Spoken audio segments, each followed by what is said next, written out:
ఉపాధి హామీ పథకం విషయంలో కేంద్రం తీసుకుంటున్న నిర్ణయాలపై ఏపీ కాంగ్రెస్ అధ్యక్షురాలు వైఎస్ షర్మిల ఆగ్రహం వ్యక్తం చేశారు. పల్నాడు జిల్లా వినుకొండ నియోజకవర్గం వేల్పూర్లో జరిగిన రచ్చబండలో షర్మిల పాల్గొన్నారు. ప్రధాని మోదీ ఉపాధి హామీని నిర్వీర్యం చేస్తూ పేదల కడుపు కొడుతున్నారని మండిపడ్డారు.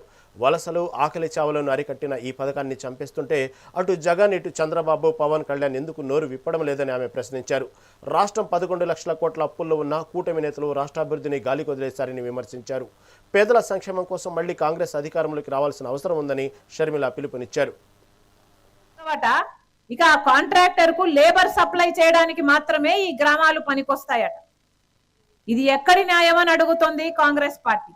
అంటే ఇక కాంట్రాక్టర్ కింద పని చేస్తే కాంట్రాక్టర్ డబ్బులు ఇస్తే తీసుకోవాలి, ఎంత ఇస్తే అంత తీసుకోవాలి, లేక కాంట్రాక్టర్ ఇవ్వకపోతే ఇంకా అది కూడా పోయేది. ఇది ఎక్కడి న్యాయం అని అడుగుతుంది కాంగ్రెస్ పార్టీ. ఇది వరకు ఉపాధి హామీలో 6 గంటలో 7 గంటలో పని చేసేవారు.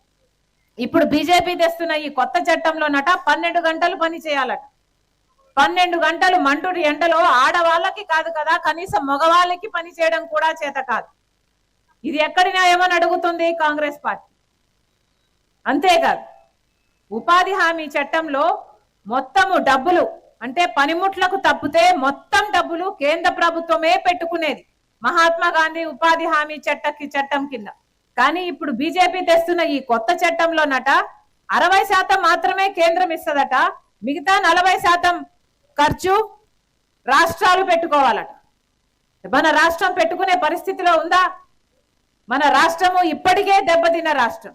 ఇప్పటికే రాష్ట్రంలో అసలు మన బిడ్డలకే ఉద్యోగాలు లేవు, పనులు లేవు, అభివృద్ధి లేవు, కంపెనీలు లేవు. ఇలాంటి పరిస్థితిలో ఇప్పుడే జగన్మోహన్ రెడ్డి గారి పుణ్యమా అని, చంద్రబాబు గారి పుణ్యమా అని మన రాష్ట్రానికి ఇప్పుడే 11 లక్షల అప్పుల కుప్ప ఉంది. ఇక గ్రామాలలో పనులు